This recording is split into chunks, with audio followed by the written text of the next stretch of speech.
हे लंबोदर नमस्तुभ्यं सतमते मोदकं प्रियं निर्विघ्नं कुरु मे देव सर्वकार्येषु सर्वदा ध्यानमूलं गुरुमूर्ते पूजामूलं गुरुपदं मंत्रमूलं गुरुर्वाक् मोक्षमूलं गुरुर्वा श्री कृष्ण गोविंद हरे मुरारी हे नाथ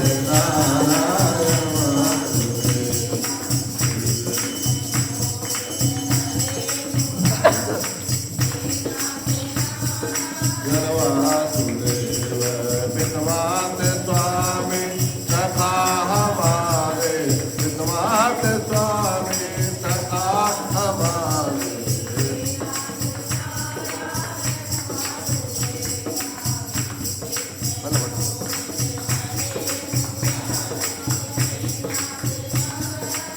वासुदेव हे नाथ नारायण वासुदेव।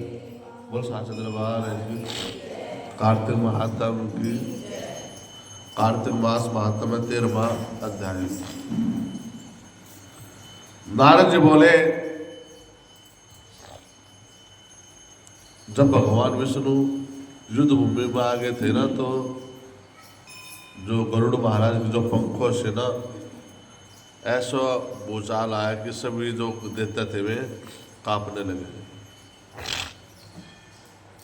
किंतु जो जलंधर था उस बात को देखकर बड़ा गुस्से में होया और दैत्यों के तीक्ष्ण प्रहारों से व्याकुल होकर के इधर उधर भागने लगे। तब इंद्र आदि को इस तरह भयभीत होकर के गरुड़ पर चढ़े भगवान विष्णु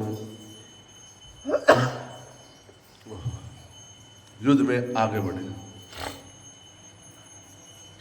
उन्हें अपना सारंग नामक युद्ध धनुष उठा करके और बड़े प्रबल टंकार के साथ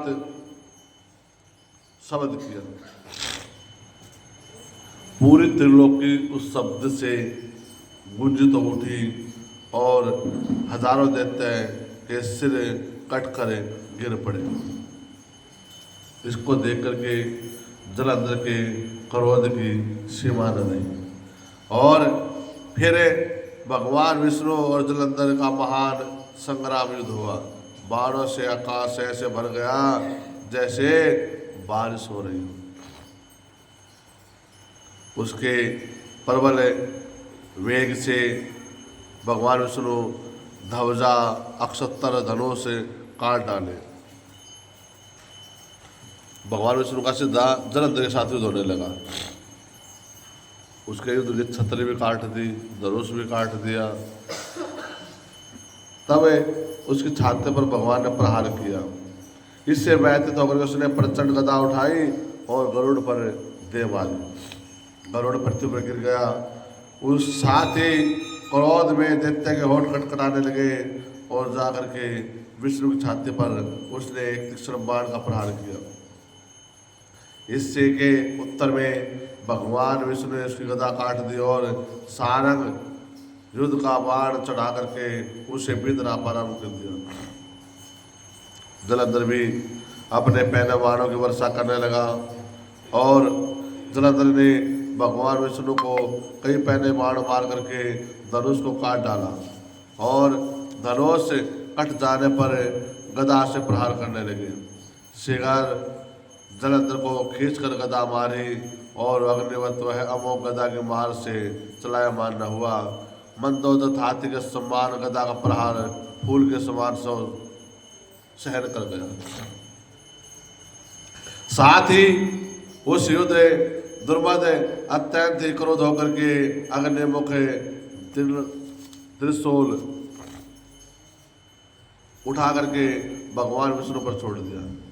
भगवान विष्णु ने शिव के चरणों का ध्यान किया और नंदक नामक त्रिशूल भगवान का कुछ न बिगाड़ सका।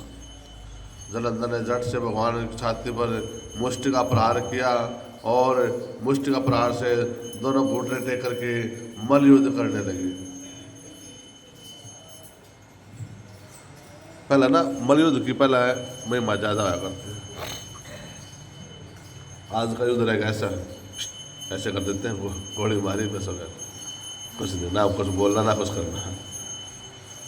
लेकिन पहले मध्य युद्ध हारता और मल युद्ध ना कई कई हजार वर्ष चला करता, लड़े जाते। जैसे गयासुर का मैंने बताया था 5000 वर्ष तक चला था उनका। भगवान विष्णु उसके साथ युद्ध करते रहे, कुछ शर्मित हो गए। तद सर्वश्रेष्ठ मायावी भगवान उस दैत्यराज ने मेघ वाणी में बोले, हे दृढ़ दुर्मत दैत्य श्रेष्ठ तू धन्य है जो तूने मेरे साथ महायुद्ध किया है, बड़े बड़े आयुध से भयभीत न हुआ। इसलिए तू वर मांगना चाहता तो वर मांग, मैं तुझे वर देना चाहता हूँ। माया भगवान विष्णु की ऐसी वाणी सुन करके जलंधर ने कहा, यदि आप मुझ पर प्रसन्न हो तो आप मुझे वर दीजिए कि आप और मेरी बहन के साथ कौटुंबियों सहित मेरे स्थान पर निवास करें। नारद जी कहते हैं, ऐसे वचन सुन करके भगवान विष्णु को खेद तो हुआ, किंतु उसी समय कहा तथास्तु, क्योंकि वो लक्ष्मी को वचन दे चुके थे मैं इसको मारूंगा नहीं। और भगवान विष्णु ने पता था ये मेरे हाथ से मर नहीं सकता, ये ओनली शंकर भगवान के हाथ से मर सकता है। तब अवसर देवता भगवान विष्णु के साथ जलंधर के जाकर निवास करने लगे। जलंधर अपनी बहन लक्ष्मी और देवताओं के साथ निवास करने लगे। तब भगवान विष्णु को वहां पाकर के सभी देवता दुखी हुए, किंतु विष्णु भगवान अपनी पत्नी के साथ वहां से बड़ा खुश हुआ। देवताओं के पास आदि रतन थे, उनके स्थानों पर दैत्यों को स्थापित करके जलंधर पृथ्वी पर आया। निशोभ को पाताल स्थापित कर दिया। दैत्य दानव गंधर्व राक्षस यक्ष गंधर्व मनुष्य आदि सबको अपने वशवर्ती करके त्रिभुवन का स्वामी बन गया और धर्म अनुसार सपुत्रों के साथ प्रजा का पालन करने लगा। और उसी की जो प्रजा थी वो बड़े सुख से रहने लगी और वह अपनी प्रजा का पुत्र जैसा व्यवहार करता था। बोल विष्णु भगवान की जय। श्रीमन नारायण नारायण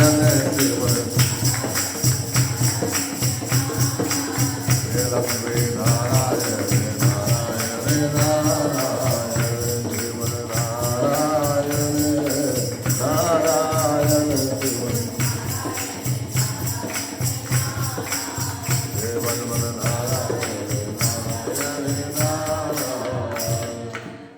मास माता मत संप्रभु सा चंद्रमान।